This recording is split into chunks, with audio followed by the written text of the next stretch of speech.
around which they live. Now, when we were on the Germany, it was very obviously a transplant of England to be placed in Germany.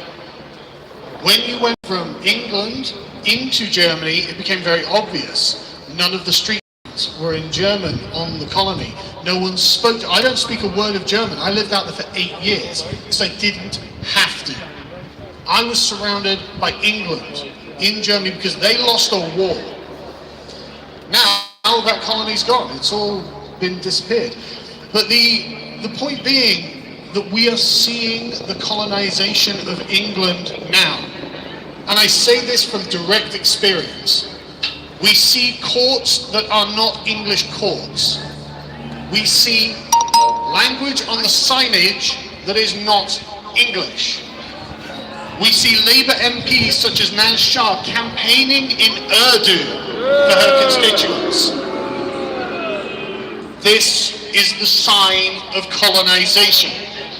And I say this because this is my experience. I know this firsthand. Nowhere, absolutely nowhere, is an Englishman's concern represented in our own parliament. And yet you have to pay for it. You are paying unbelievable amounts of money to people who are born overseas so they can live in this country. Half of the social housing in London is occupied by people born overseas. That is unbelievable. Unbelievable. This is what is happening to us every day by these people. Because you can't really blame the strangers that they allow to come live among us. Well, they're just responding to incentives. They're just going to come because we're offering them money. We're offering them a place to live. We're offering these things, well, why wouldn't they? This should never have been allowed. This is why the country is creaking under the weight of immigration. Everything costs an unbelievable amount. The NHS is failing. Your children will not be able to buy houses. It used to be, when I was a teenager, the average house price was 4 times the national average wage. Now it's 12 times. Demand matters. Demand on the NHS matters. About 10%, 11% of this crowd is probably on an NHS waiting list. But it's unbelievable what they're doing to us. And they're doing it because of a fiction. They think this will grow the economy. Well, okay, where is it? Where is it? Everything is falling apart. I live in Swindon, and 5 years ago it was quite nice, actually. I know everyone talks Swindon down, but I'm a man of Wessex and I'm going to defend it. Thank you. Swindon is where I live, okay? Shut up, throwing it down. But now it looks post-apocalyptic. The street, it looks like there's just a tidal wave of the global nomads. They're not from any one place, they're not any one kind of people, you can't get to know them. There's a myriad of different languages, and they're just here because the government thinks one day they'll pay the pensions. They're not going to pay any pensions. When things get bad here, they're just going to piss off, okay? This is our country. We live here. This is the inheritance and patrimony of the English. I want them to hear the word. It's the forbidden word. England.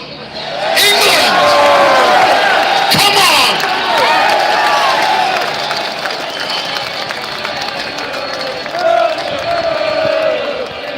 I love seeing the flags. I love seeing the flags. Love it. So, just to conclude, we have real problems. None of the mainstream parties are going to solve these problems. We are going, as Lawrence said, we are going to have to do it ourselves, and we can. But we have to remember, and this is the most important thing, upon the conduct of one depends the fate of all. We stand and fall together, so you have to remember your dignity as an English man and woman is on the line. Act worthy of the respect of your ancestors. Those great and glorious, victorious ancestors of ours are watching. They want us to win. We have to win for our children. This is it. There's no stepping backwards, there's no apologies, it's just forwards. We don't need to worry about any of the media, any of the communists, we don't need to worry about any of them. We just need to take a proper and wholesome message to the British people. We're going to do this. Thank you.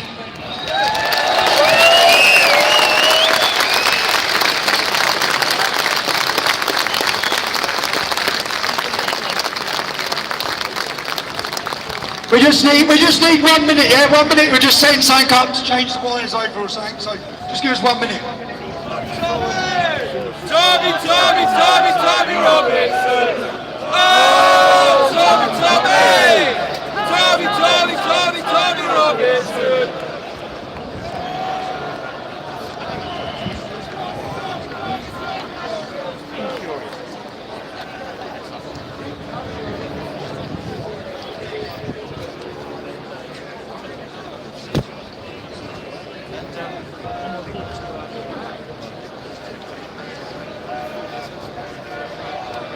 We've got 363,000 people watching us live on it.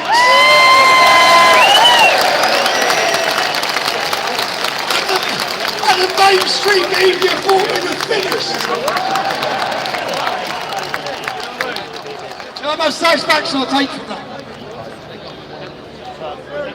Right, the next man to speak now is a man again that I respect. I'd say he's the best politician this country never had. Gerard Mann.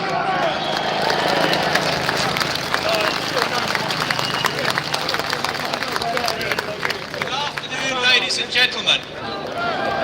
Or should I say, drunken, bald-headed, tattooed thugs. My kind of people. Now, you remember who called you that, don't you? You won't forget, will you?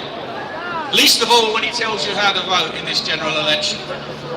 Now, I'm here today to support Tommy Robinson because he speaks the truth. Now, Winston Churchill said, I'll quote, "Courage is rightly considered the foremost of all the virtues because all of the others depend on it. Without courage, nothing great is possible, and Tommy Robinson is a brave man."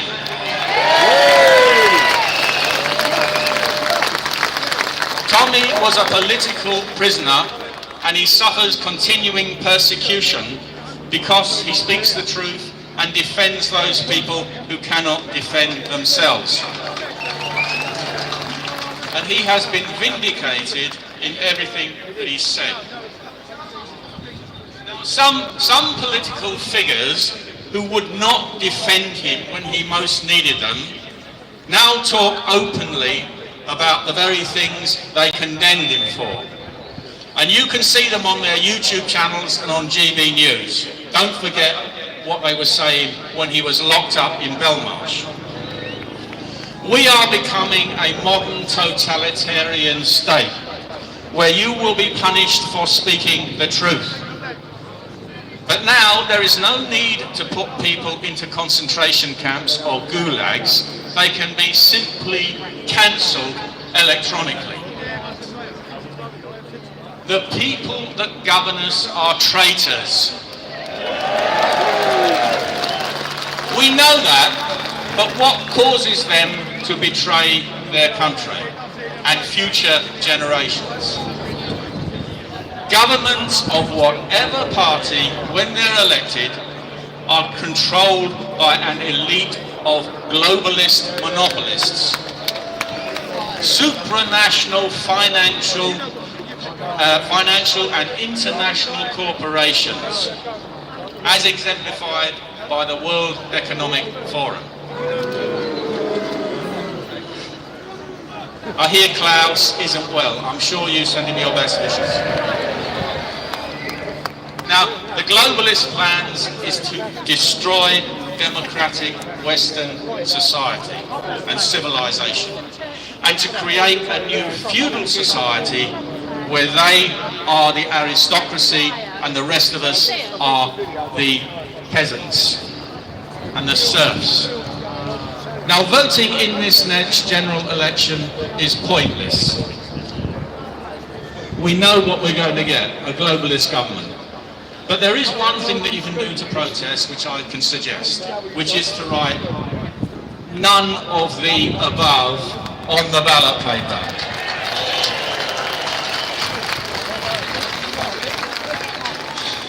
Now, as I said, whoever wins is going to be controlled by the globalists, on whom they depend for funding. If a government disobeys them, funding will be withdrawn. They hold governments hostage in a financial stranglehold.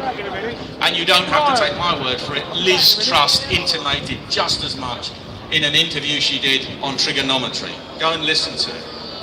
Now, it's taken decades for the globalist plan to mature. The whole of the Western world now faces the same problem. But there are millions upon millions of ordinary, decent people across Europe and the English-speaking world who do not want to live in serfdom and who want their countries and freedoms back. And more are waking up. So what can be done about it? Well, nothing quickly nor easily. But as a first step, Tommy has come up with a brilliant idea, which is to launch a coalition for freedom, movement for cultural change, to rally international support.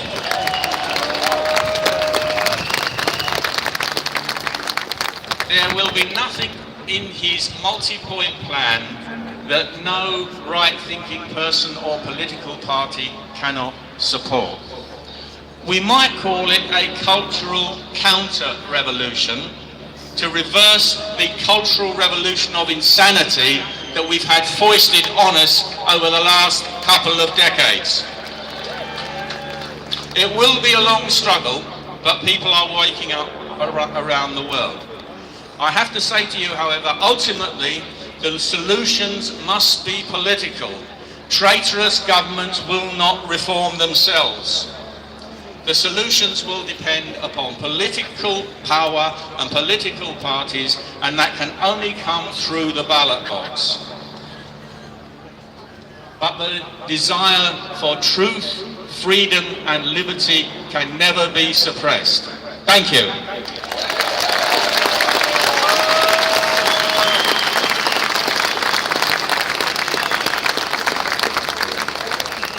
Now, he was talking about being cancelled and censorship. Some of the best work we've created with Urban Scoop. I'm grateful for everyone who supported our work. We produced a 5-part series called The Rape of Britain in the city of Telford. I don't know how many of you have watched that yet. If you haven't watched it, some of the survivors are here today, okay? If you haven't watched it, go onto our Rumble channel, look at our documentaries. We've done 5 episodes. We've got one more to do. The last one is looking at the council. There's an election in 4 weeks. My message to one of the people who is running for election, you're in episode 6, mate, okay? You're in episode 6. So, before you get all excited after probably winning the election for your seat, your name's going to be destroyed in the Rape of Britain, okay?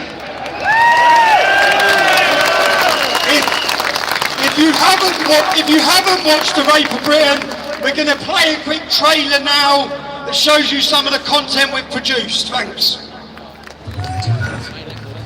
Are a very particular set of skills. Skills I've acquired over a very long career. Skills that make me a nightmare for people like you. I will look for you. I will.